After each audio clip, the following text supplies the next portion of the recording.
Occasion ఏదైనా location ఎక్కడైనా తెలుగువారి వేడుక అంటే ఆలివ్ మిఠాయి ఉండాల్సిందే. ప్రవాసాంధ్రుల సమస్యల్ని పరిష్కరించడం కోసం అమరావతితో ముడిపడి ఉన్న కొన్ని అంశాలకి ఒక కొలిక్కి తీసుకొచ్చేటువంటి క్రమంలో ఆంధ్రప్రదేశ్ ప్రభుత్వం కీలకమైన నిర్ణయం తీసుకుంది. ప్రధానంగా APNRT Andhra Pradesh non resident Telugu society పేరుతో ఏర్పాటైనటువంటి వ్యవస్థని బలోపేతం చేసే దిశగా నిర్ణయం తీసుకుంది. గతంలో అమరావతిలో ఐకానిక్ టవర్ నిర్మాణానికి ఏపీఎన్ఆర్టీ ప్రణాళికను సిద్ధం చేసింది. దీనికోసం దేశ విదేశాల్లో స్థిరపడినటువంటి తెలుగువారి నుంచి విరాళాలు కూడా సేకరించింది.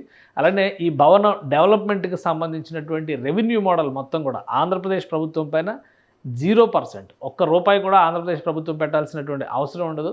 ల్యాండ్ అలాట్మెంట్ దగ్గర నుంచి నిర్మాణం, ఆ నిర్మాణానికి సంబంధించినటువంటి వ్యవస్థల విక్రయం లేదా లీజు, అక్కడ సృష్టించబోయేటువంటి ఇతర సౌకర్యాలు, ఇవన్నీ కూడా ఏపీఎన్ఆర్టీ పరిధిలో జరగాల్సినటువంటి అంశాలు. అయితే 2019లో ప్రభుత్వం మారిన తర్వాత క్రమక్రమంగా ఎన్ఆర్టీ కూడా నిర్వీర్యం అయిపోయింది. నిర్వీర్యమైనటువంటి క్రమంలో ఈ విరాళాల సేకరణ కానీ ఐకానిక్ టవర్ల నిర్మాణం కానీ మొత్తం కూడా అటకెక్కేసినటువంటి పరిస్థితి. ఫైనల్గా దీనికి ఒక పరిష్కారాన్ని చూపించింది ఆంధ్రప్రదేశ్ ప్రభుత్వం. ఆంధ్రప్రదేశ్లో ఎన్ఆర్ఐ వ్యవహారాల శాఖ మంత్రిగా ఉన్నటువంటి కొండపల్లి శ్రీనివాస్ ఆధ్వర్యంలో ఒక కమిటీని నియమించింది. ఎన్ఆర్టీకి సంబంధించినటువంటి సమస్యలు, ఎన్ఆర్ఐల సమస్యలను కూడా పరిష్కరించడం ఈ కమిటీ బాధ్యత. ఆ జీవో వివరాలు చూద్దాం. అలానే అసలు వీళ్ళు కట్టాలనుకున్నటువంటి భవనం ఏంటి, దాని నుంచి ఎటువంటి అంశాలని ఎక్స్పెక్ట్ చేసింది రాష్ట్ర ప్రభుత్వం, ఎన్ఆర్ఐలు ఏమి ఎక్స్పెక్ట్ చేస్తున్నారో ఒకసారి వాటిని కూడా పరిశీలించేటువంటి ప్రయత్నం చేద్దాం. ఇది ప్రభుత్వం రిలీజ్ చేసినటువంటి GO. APNRT society constitution of construction committee for NRT icon project. ఇది అమరావతి ప్రాంతంలో ఒక ఐకాన్ ప్రాజెక్టు నిర్మాణానికి సంబంధించి అప్పట్లో నిర్ణయం తీసుకున్నారు. అది కృష్ణానదికి అభిముఖంగా నిర్మించేటువంటి ఒక అద్భుతమైనటువంటి భవన నిర్మాణం. ఒక టూరిస్ట్ కేంద్రంగా కూడా దీన్ని డిజైన్ చేయాలని అనుకున్నారు. మొత్తం ఆగిపోయింది. చాలా కేసులు పడ్డాయి. అలానే డబ్బులు పెట్టిన వాళ్ళందరూ కూడా కోర్టులకు ఎక్కినటువంటి పరిస్థితి ఉంది. ఇవన్నీ పరిష్కరించే దిశగానే ఈ కమిటీని ఏపీ ప్రభుత్వం అపాయింట్ చేసింది. సో ఈ కమిటీకి నేతృత్వం వహిస్తుంది ఆంధ్రప్రదేశ్లో మంత్రిగా ఉన్నటువంటి కొండపల్లి శ్రీనివాస్. ఆయన ఆధ్వర్యంలో జరగబోయేటువంటి పరిష్కారాలు, దీనికి ఎటువంటి పరిష్కార మార్గాలను సూచించబోతున్నారు ఒకసారి తెలుసుకునేటువంటి ప్రయత్నం చేద్దాం. ఇది in the circumstances reported by the chief executive officer Andhra Pradesh non resident Telugu society. గతంలోనే జరిగింది మీటింగ్. ఎందుకంటే 2024 నవంబర్లోనే ఒక మీటింగ్ జరిగింది. ఆ మీటింగ్లో వచ్చినటువంటి గవర్నింగ్ కౌన్సిల్ డెసిషన్స్ ప్రకారం రాష్ట్ర ప్రభుత్వం ఈ నిర్ణయం తీసుకుంది. ముఖ్యమంత్రి ఆదేశాలు కూడా జారీ చేశారు. Minister for NRI empowerment relations చైర్మన్గా వ్యవహరిస్తారు ఈ కమిటీకి.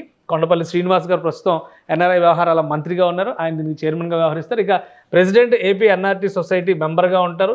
Project management consultant icon project measures Turner project management India limited technical మెంబర్గా ఇందులో ఉంటారు ఇదే కమిటీలో. అలానే selected investor from AP NRT icon tower project buyers. చాలామంది ఇందులో స్థలాన్ని కొన్నారు. ఎందుకంటే ఇది ఒక 27 అంతస్తుల భవనం. దాని గురించి వివరాలు కూడా మనం తెలుసుకునేటువంటి ప్రయత్నం చేద్దాం. దీని తర్వాత ముందు కమిటీ ఏంటో చూద్దాం. సో ఈ కమిటీకి సంబంధించి ఇన్వెస్టర్స్లో ఒకరిని ప్రాజెక్టు తరపు నుంచి ఇద్దరిని ఎన్నుకునేటువంటి అవకాశం ఉంటుంది. ఇక్కడ 2 మెంబర్లు ఉంటారు. దీనిలో సంబంధించి మొత్తం 3 మెంబర్లకి సెలెక్టెడ్ ఇన్వెస్టర్ అంటే 3 ఎవరైతే బయర్స్ ఉన్నారో, అంటే ఈ టవర్లో భూములను కొనుక్కున్నటువంటి వాళ్ళు బయర్స్ ఎవరైతే ఉన్నారో వాళ్ళని ఒక 3 మెంబర్లుగా ఇందులో డిసైడ్ చేసింది రాష్ట్ర ప్రభుత్వం. ఈ 3 మెంబర్లు కూడా ఏపీ ఎన్ఆర్టీ ఐకాన్ టవర్లో స్థలాలు కొనుక్కున్న వాళ్ళు, వాళ్ళకి అవకాశం ఇస్తారు. ఇక లీగల్ అడ్వైజర్గా స్పెషల్ ఇన్వైటీని అపాయింట్ చేస్తారు. ఏపీసీఆర్డీఏ చీఫ్ ఇంజనీర్ టెక్నికల్ మెంబర్గా ఉంటారు. CEO AP NRT society member కన్వీనర్గా ఉంటారు. ఇది ఈ కమిటీ స్ట్రక్చర్. ఈ కమిటీ పరిష్కరించబోయేటువంటి అంశాలు కూడా ఒకసారి చూద్దాం. The above committee shall act as an advisory body for assessment and confirmation of continuing interest among the buyers, withdrawal or pending cases, sign in new sale agreements with updating prices. అంటే ఇప్పుడు already చాలా వ్యవహారాలు ఇందులో ఉన్నాయి. ఎందుకంటే గతంలో డబ్బులు కట్టిన పరిస్థితి వేరు, ఇప్పుడు నిర్మాణ వ్యయాలు పెరుగుతున్నటువంటి పరిస్థితి వేరు. మళ్ళీ నిర్మాణానికి వెళ్తున్నారు కాబట్టి కొత్త అగ్రిమెంట్ల మీద కంటిన్యూ అవ్వాలనుకునేటువంటి వాళ్ళ కన్సెంట్ తీసుకోవడం, విత్డ్రా అవ్వాలనుకునే వాళ్ళని విత్డ్రా చేయించడం, కంటిన్యూ అయ్యే వాళ్ళు అదనంగా కట్టాల్సిన మొత్తాలపైన వీటన్నిటిపైన కూడా వీళ్ళు సమస్యలు పరిష్కారం తీసుకు అడుగు పెడతారు. అలానే and first level approval of the committee recommendations PMC vendor. ఈ పేమెంట్స్కి సంబంధించినటువంటి final approval of the actions including payments rest with the executive arm of APNRT. ఇందులో ఉన్నటువంటి ఎగ్జిక్యూటివ్ బాడీ ఆధ్వర్యంలో తీసుకునేటువంటి నిర్ణయాలు వీటన్నిటిని కూడా సమీక్షించేటువంటి బాధ్యత, ఫైనల్ చేసేటువంటి బాధ్యత ఈ కమిటీకే ఉంటుంది. ఈ కమిటీ ఆధ్వర్యంలో ఈ సమస్యకి ఒక పరిష్కారాన్ని తీసుకురావాలని చెప్పని ఆంధ్రప్రదేశ్ ప్రభుత్వం భావిస్తుంది. అయితే ఈ ఏపీ ఎన్ఆర్టీ టవర్స్కి సంబంధించి 2017-18లో జోరుగా చర్చలు సాగినాయి. 2018 జూన్లో దీనికి సంబంధించినటువంటి శంకుస్థాపన కూడా చేశారు. శంకుస్థాపన అప్పటి ముఖ్యమంత్రి చంద్రబాబు నాయుడు ఆధ్వర్యంలో జూన్ నెలలో జరిగింది. 2018 జూన్ నెలలో శంకుస్థాపన చేశారు. వాస్తవానికి ఏంటంటే దేశ విదేశాల్లో ఉన్నటువంటి అమరావతికి సంబంధించి, ముఖ్యంగా ఆంధ్రప్రదేశ్కి సంబంధించినటువంటి దేశ విదేశాల్లో ఉన్నటువంటి ప్రవాసాంధ్రులు అందరూ కూడా ఇందులో భాగం కావాలనేటువంటి ఆలోచనతో దీనికి ఒక ప్రణాళిక వేశారు. ఆ రోజు జరిగినటువంటి శంకుస్థాపన కార్యక్రమం జరిగినటువంటి దృశ్యాలు ఇవి. అప్పుడు ఏపీ ఎన్ఆర్టీ సొసైటీ ప్రెసిడెంట్గా వ్యవహరించినటువంటి రవి వేమూరి ఇక్కడ మనం చూస్తున్నాం ఈ ఫోటోలో, ఆయన, తర్వాత పక్కనే చంద్రబాబు నాయుడు మొత్తం దీని విశేషాలన్నీ కూడా వివరించారు. ఏ విధంగా ప్లాన్ చేస్తున్నారు ఏంటనే ఇది అప్పుడు జరిగినటువంటి భూమి పూజకు సంబంధించిన శిలాఫలకం. అసలు ఈ టవర్ ఏ విధంగా ఉండబోతోంది, ఈ దృశ్యాలను కూడా ఒకసారి మనం పరిశీలించేటువంటి ప్రయత్నం చేద్దాం. సో ఇది టవర్ నిర్మాణానికి సంబంధించి అప్పట్లో ఏపీ ఎన్ఆర్టీ రిలీజ్ చేసినటువంటి వీడియో. ఈ వీడియోలో మొత్తం పరిసర ప్రాంతాలను ఏ విధంగా అభివృద్ధి చేస్తారు దగ్గర నుంచి ఎన్ఆర్టీ టవర్లో ఉండేటువంటి ప్రత్యేకతలు అన్నిటిని కూడా వివరించారు. ఇది మొత్తం వాక్త్రూ, అంటే ఇది ఒక అమరావతి పట్టణ నగర నమూనాగా మనం చూస్తే కనుక ఎన్ఆర్టీ టవర్ స్పేస్ డిజైన్ అనేది ఇది ముందుగా బేస్మెంట్ స్ట్రక్చర్ నుంచి కూడా, అంటే 2 అంతస్తుల బేస్మెంట్లోనే అనేక అద్భుతాలతో ఇది ఏ షేప్లో నిర్మించేటువంటిది, ఇది ఏ షేప్లో ఉండేటువంటి నిర్మాణం, మధ్యలో ఉన్నటువంటి గ్లోబు రివాల్వింగ్ గ్లోబ్, ఇప్పటివరకు ఎక్కడెక్కడ ఉపయోగించినటువంటి డిజైన్ చేస్తున్నట్టుగా ఆ ఎదురుగా కనిపిస్తుంది కృష్ణానది. కృష్ణానదికి అభిముఖంగా టూరిస్టులను కూడా ప్రత్యేకంగా అట్రాక్ట్ చేసే విధంగా ప్రపంచ దేశాల్లో ఎక్కడున్నటువంటి తెలుగు వాళ్ళైనా కానీ దీన్ని తమకు అనుకూలమైనటువంటి ప్రదేశంగా వాడుకునేందుకు, అక్కడ కార్యకలాపాలు నిర్వహించేందుకు ఇన్వెస్టర్స్, అంటే ముఖ్యంగా కంపెనీలు స్థాపించేటువంటి వాళ్ళని, వ్యవస్థలు నిర్మించాలనుకునేటువంటి వాళ్ళని ఇక్కడికి ఆహ్వానించడం, దీనిలో అనేక వసతుల కల్పన, ఆఫీస్ స్పేసెస్కి సంబంధించి ప్లగ్ అండ్ ప్లే స్ట్రక్చర్లో రెంట్కి ఇచ్చేటువంటి స్పేసెస్ ఉంటాయి. అలానే ఫుల్లీ డెవలప్డ్ కంపెనీస్ కావాలనుకునేటువంటి స్పేస్ను కొనుక్కునేటువంటి అవకాశం ఉంటాయి. ఆ విధంగా దీన్ని డిజైన్ చేశారు. ఆయా దేశాల నుంచి ఆంధ్రప్రదేశ్ ప్రభుత్వం దీనిలో ₹1 కూడా ఇన్వెస్ట్ చేసేటువంటి పరిస్థితి ఉండదు. ఆయా దేశాల్లో సెటిల్ అయినటువంటి తెలుగు వాళ్ళ ఆసక్తి మేరకు ఇన్వెస్ట్మెంట్స్ ఇందులో పెట్టచ్చు. ఈ ల్యాండ్స్కేప్ మొత్తాన్ని కూడా ఒక అద్భుతమైనటువంటి సుందరమైన నందనవనంగా మార్చాలనేటువంటి ఒక ఆలోచన చేశారు. ఈ మధ్యలో ఉన్నటువంటి గ్లోబ్ కూడా ఇది ఒక రివాల్వింగ్ గ్లోబ్. ఇందులో రివాల్వింగ్ రెస్టారెంట్ని ప్లాన్ చేసింది అప్పట్లో ఎన్ఆర్టీ సొసైటీ. అంటే అలా విదేశాల నుంచి వచ్చేటువంటి వాళ్ళకి ఆ అనుభూతిని కలిగించడం, ముఖ్యంగా కృష్ణానది అందాలని చూస్తూ అక్కడ విందు వినోదాలను ఆస్వాదించే విధంగా డిజైన్ చేశారు. హై లెవెల్ ఇది చూస్తే కనుక స్విమ్మింగ్ పూల్స్ కానీ, హెలీప్యాడ్, హెలికాప్టర్స్ ల్యాండ్ అయ్యేటువంటి సౌకర్యాలు కానీ, ఇవన్నీ కూడా అత్యాధునిక సౌకర్యాలతో నిర్మించారు. అలానే ఇంటర్నల్గా చూస్తే కూడా లోపల ఆఫీస్ స్ట్రక్చర్తో పాటు దీని ఇంటర్నల్ దీనిలో చూస్తే ఒక భారీ ఆడిటోరియంస్ని కూడా ఏర్పాటు చేశారు. కన్వెన్షన్స్, అంటే ఇంటర్నేషనల్ కన్వెన్షన్స్ ఆర్గనైజ్ చేయడానికి ఇవన్నీ కూడా ఈ బేస్మెంట్ లెవెల్లోనే డిజైన్ చేశారు. ఇది 2 అంతస్తులుగా కనిపించేటువంటి బేస్మెంట్ లెవెల్, అందులోనే పెద్ద ఎత్తున ఈ నిర్మాణ నమూనాలన్నిటినీ కూడా పొందుపరిచారు. కాబట్టి ఈ ప్రణాళికని చూస్తే ఎవరైనా కానీ విస్తుగొలిపే విధంగా, పైగా ఆంధ్రప్రదేశ్లో ఒక భయం ఉంటుంది, విజయవాడ పరిసర ప్రాంతాల్లో ముఖ్యంగా టెంపరేచర్స్ ఎక్కువ ఉంటాయి, ఎండ ఎక్కువగా ఉంటుంది అనేటువంటి అభిప్రాయం ఉంటుంది.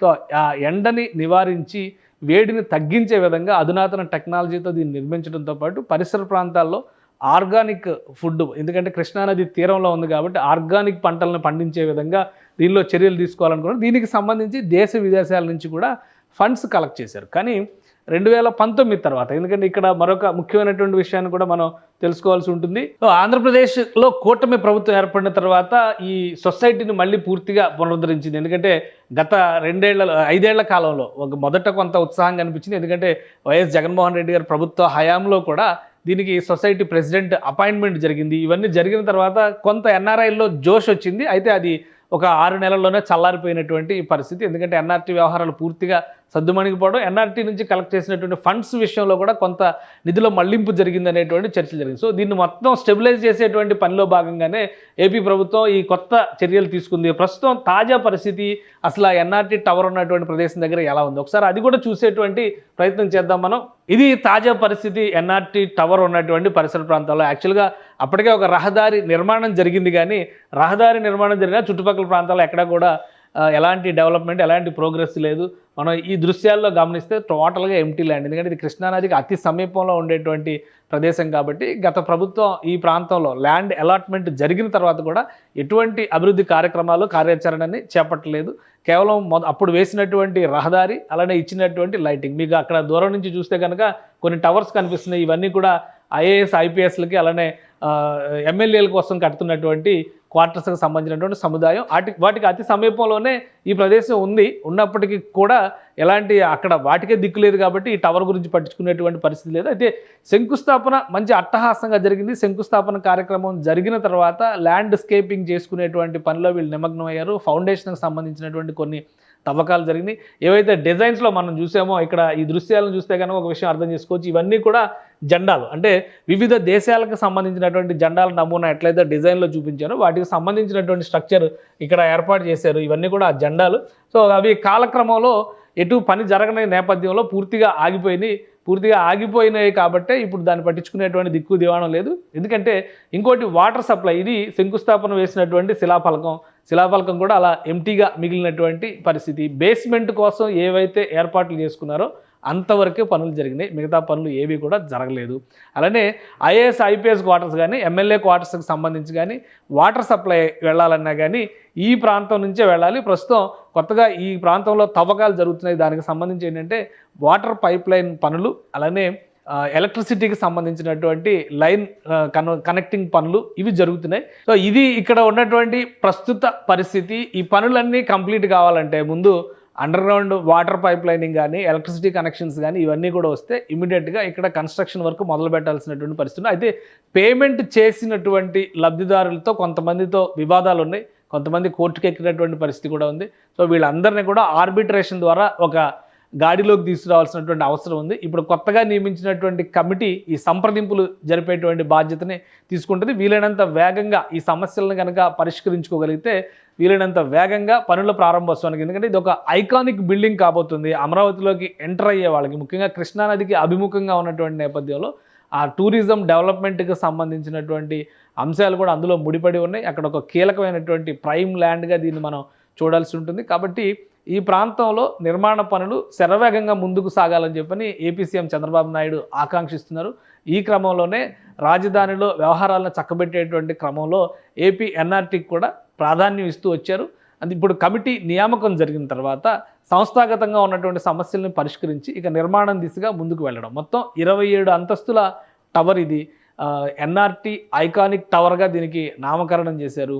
అదే కంటిన్యూ అయ్యేటువంటి అవకాశం ఉంది. లబ్ధిదారులు ఎవరైనా డ్రాప్ అయ్యే వాళ్ళు ఉంటే డ్రాప్ అవ్వచ్చు, లేదా ఇప్పుడు పెరిగినటువంటి ప్రైసింగ్ని యాక్సెప్ట్ చేస్తే కనుక ఆ పాత వాళ్ళు కంటిన్యూ అవ్వడానికి కూడా అవకాశం ఉంటుంది. కాబట్టి వీటన్నిటిని కూడా పరిష్కరించి కనీసం 2-2.5 ఏళ్లలో ఈ ఐకానిక్ టవర్కి ఒక రూపాన్ని ఇవ్వాలని ఏపీ గవర్నమెంట్ భావిస్తుంది. ఇక ఈ సంప్రదింపుల కమిటీ ఎంత వేగంగా పనిచేస్తే అంత వేగంగా ఈ పని ముందుకు వెళ్ళడానికి అవకాశం ఉంటుంది. సుమన్ టీవీలో మీ పర్సనల్ అండ్ బిజినెస్ ప్రమోషన్స్ కోసం కింది నెంబర్కి కాంటాక్ట్ చేయండి.